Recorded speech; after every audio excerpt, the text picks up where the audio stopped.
And welcome to our Carpooling App paper prototype. This is the first screen that users will be met with when they log into the app. It is also our first of our 5 major tasks, which is the ability for a user to select if they want to be a driver or a passenger. Let's select passenger to start. Here they're met with their account info screen where they can currently see they have no rides scheduled.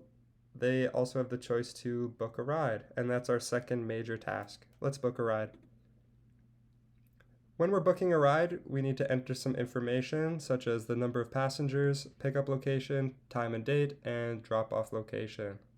After the users put in that information, they can proceed next. Here they're met with a screen where they can choose from a list of drivers. So here we have John Doe and Timmy Sid, and their given rating. Let's choose John Doe with the better rating. They can also view their ride details, information that they input on the previous page, and now after we selected John Doe, they can also view the estimated arrival for the driver. As we can see, we have John Doe selected. We would like to confirm, so let's confirm. And we're back to the account info screen, which has now been updated with our current ride. It also shows some driver information, John Doe and his rating, and also how much he costs per ride. Alright, let's cancel this route.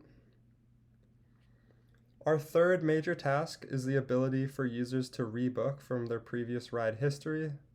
So let's say that the user went on this trip a few days ago to this location at this time. They had John Doe as their driver and it was 33 cents. Let's rebook. The rebooking task allows all the information from a previous ride to be inputted automatically, and then the user also has the opportunity to change anything they'd like.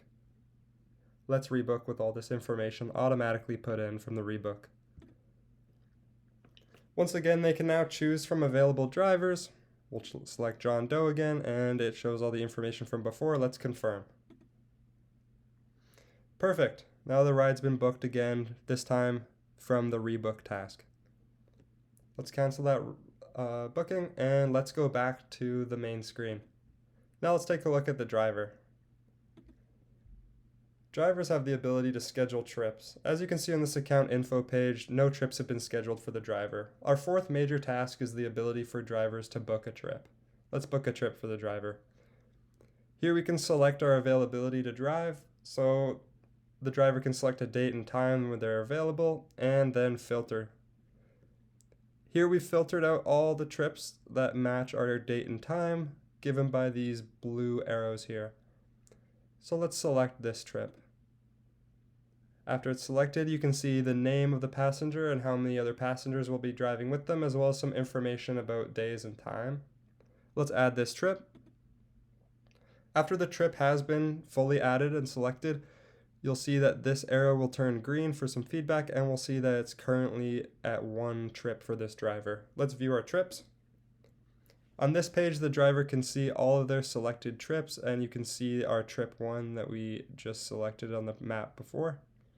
They have the option to go back, but we want that trip, so let's select it and go back to our view trips, and let's confirm these trips.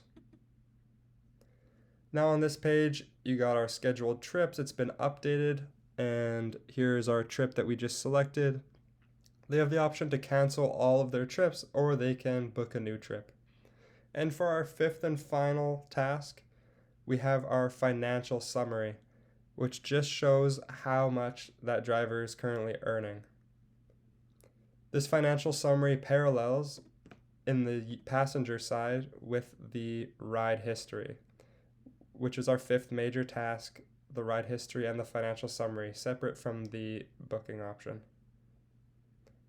Thank you for taking the time to check out our prototype, and have a great day.